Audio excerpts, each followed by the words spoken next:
Welcome to geopolitics and welcome to black and white geopolitics. कोणत्याही देशाची युद्धाची सुरुवात ही 3 कारणामुळे होत असते.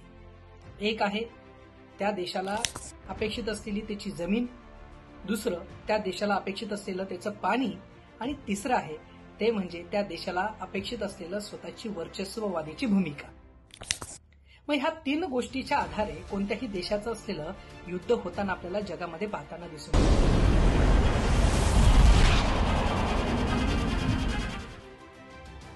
परंतु सध्या चालू असलेल्या इस्रायल आणि इराण ह्या युद्धामध्ये ह्या तिन्ही गोष्टी आहे का, तर त्याचं प्रश्नाचं उत्तर भेटतं बिलकुल नाही. मग काय असे कारण आहे की ज्याच्यामुळं इस्रायल जो की इराण देशापासून फार दूर आहे तरीही त्याची असलेली अपेक्षा आहे की त्या इराणवर त्यांनी बॉम्ब टाकावा, किंबहुना इराणलाही असं वाटतं की इस्रायल देशाचं असलेलं अस्तित्व ह्या जगातून चालल्या जावं. मग what is the reason behind that? ते रिझन आहे एका शब्दाच्या मागं किंवा एका विचारसरणीच्या मागं, ते म्हणजे the war of ideology. Yes, हा वॉर किंवा हे युद्ध पैशासाठी नाही, जमीनसाठी नाही, पाण्यासाठी नाही किंवा वर्चस्ववादी दृष्टिकोनासाठीही नाहीये.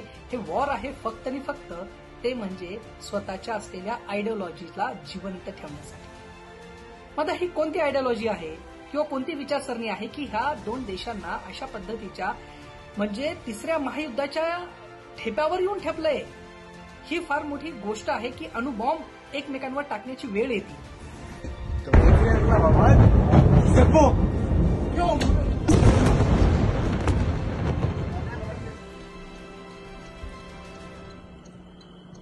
तर त्याच्या मागचं कारण आहे की इराणची ideology it's totally different from the Israel.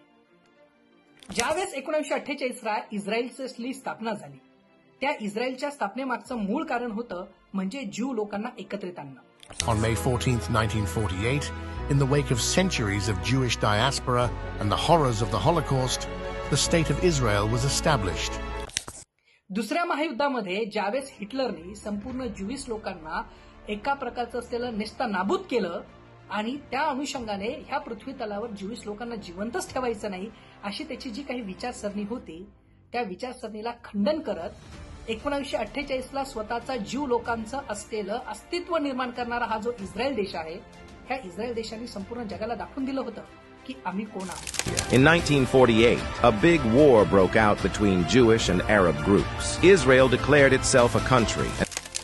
परिणामस्वरूप ह्या इस्रायल देशाची असलेली स्थापना 1948ला युनायटेड नेशननी मान्यता दिली.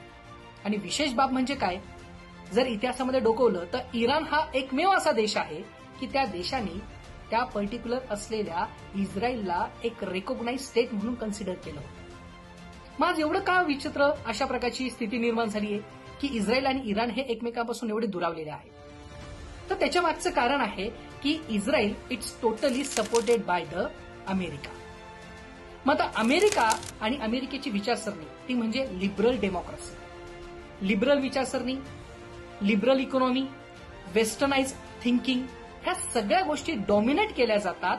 आणि त्या स्वरूपाच्या बाबतीमध्ये अमेरिकेचं पहिल्यापासून मत आहे की आपल्याला हे पॅन इस्लामिक ज्या काही कंट्रीज आहे किंवा पॅन इस्लामिझम जे आहे ते आपल्याला खतम करायचं. परिणामस्वरूप त्यांनी मोहर का बनवला तो म्हणजे इस्रायलला. इस्रायल पण त्याच्याच पावलावर पाऊल ठेवतोय आणि इस्रायलही त्याच प्रकारच्या गोष्टीसारखं वागायला सुरुवात केली. मग अशा वेळेस इराणच हा का बरं टार्गेट केला जातोय, तर त्याच्या मागची कारणं तशी आहे. बघा, जगामध्ये मुस्लिम समुदायाचं जेव्हा आपण वर्गीकरण करतो तर त्यावेळेस त्या वर्गीकरणामध्ये शी आणि सुन्नी अशा प्रकारे ते वर्गीकरण आहे. जेवढे पण काही तुम्ही मिडल ईस्ट कंट्रीज बघता त्या मिडल ईस्ट कंट्रीजमध्ये सर्वात जास्त जर आपण कोणत्या डॉमिनन्स असलेले मुस्लिम समुदाय बघतो तर ते म्हणजे काय, सुन्नी. परंतु इराण, येमेन, इराक हे 3 देश सोडले तर त्या 3 देशांमध्ये फक्त आणि फक्त शिया मुस्लिम आधारित असलेले लोक आहेत. मग आता हे शिया मुस्लिम लोक सुन्नीपासून वेगळे कसे आहे हे आपल्याला माहिती असणं गरजेचं आहे. तर शिया मुस्लिम it's totally give the emphasize on the ideology of Quran. ते फक्त कुराणांना मानतात, ते बाकी कोणालाच मानत नाही. मग अशा वेळेस ह्या कुराणांची असलेली अस्तित्वता ह्या इराणनी आपल्या प्रत्येक देशातल्या व्यक्तीच्या मनामध्ये रुजवली. कधीपासून, तर 1979 पासून. मग 1979च्या पहिले इराण हा प्युअर मुस्लिम समुदायाचा देश नव्हता का, तर होता. परंतु त्यांची विचारसरणी ही वेस्टर्नाइज होती. कारण काय, त्यावेळेस असलेले 1925 ते 1979 पर्यंत त्यावेळेस इराणमध्ये एका डायनेस्टीचं असलेलं वर्चस्व होतं. त्या डायनेस्टीचं नाव होतं पेहलवी डायनेस्टी. आता पेहलवी डायनेस्टीचं असलेलं वर्चस्व असल्या कारणामुळं ती पेहलवी डायनेस्टी जी होती, ज्याच्यामध्ये राजा हा प्रमुख होता आणि राजेशाही तिथं अस्तित्वात होती. मग तो राजा जो होता तो मॉडर्नाइज होता, वेस्टर्नाइज होता. त्यांनी अमेरिकेसारखा आणि इस्रायल सारख्या देशांच्या वेस्टर्नाइज कॉन्सेप्टला आपल्या देशामध्येही लागू केलं होतं. म्हणजे काय केलं होतं, तर त्या देशामध्ये महिलांना स्वातंत्र्य दिलं होतं. त्या देशामध्ये शिक्षणाचा अधिकार सर्वांना दिला होता. त्या देशामध्ये सर्वांना कुठं फिरण्याचा अधिकार होता. आणि किंबहुना जे वेस्टर्नाइज थॉट्स आहे ते वेस्टर्नाइज थॉट्स तिथं त्या स्वरूपाच्या बाबतीमध्ये इन्कल्केट करण्याचा प्रयत्न केला होता पेहलवी असलेल्या डायनेस्टी. परंतु ह्या गोष्टीला खंडन केलं काही जुन्या असलेल्या विचारसरणीच्या लोकांनी. त्यांना म्हणायचे उलेम. उलेम म्हणजेच कोण आहे, तर एका प्रकारचे असलेले मौलवी लोक. मग हे मौलवी जे लोक होते, तर त्या मौलवी लोकांनी पर्टिक्युलर ह्या आयडिओलॉजीला दमन केलं आणि त्यांनी सांगितलं काय, की इथं फक्त आणि फक्त कुराणाचं वर्चस्व असणार आहे, राजा नावासारखी गोष्ट बिलकुल असणार नाही. आणि विशेष बाब म्हणजे की ह्या सगळ्या गोष्टीमध्ये आपल्याला वेस्टर्नाइज थिंकिंग बिलकुल ठेवायची नाही. जे काही असेल ते कुराणाच्या माध्यमातून चालेल.